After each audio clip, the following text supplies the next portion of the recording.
सर्वप्रथम वर्धापन दिन असल्यामुळे प्रभात न्यूजपेपर हा सर्वात लोकांचा most trusted newspaper, one of the most trusted न्यूजपेपर्समधनं एक आहे.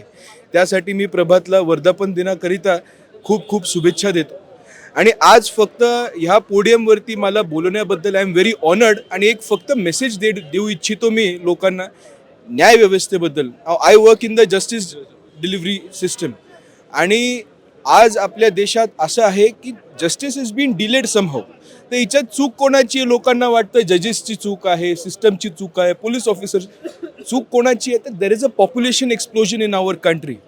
ज्या पद्धतीने आज तुम्ही नॉर्वेला जाल, तुम्ही युरोपियन कुठल्या कंट्रीजला जाल, तर ह्या सगळ्या कंट्रीजमध्ये तुम्हाला एका जजच्या मागे 5,000 लोकांची लोकसंख्या आहे.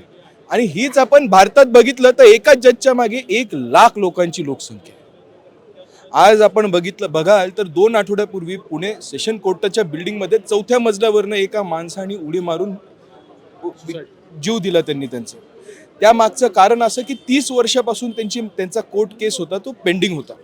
तर मित्रांनो, हे कशामुळे होतं? तर most important factor over here is की there is a huge population explosion. माझी विनंती आहे सरकारला की आज आपण जर का बाहेरचे देश बघतो, आपला इंडियन मॅन जो आहे तो कष्टाळू आहे.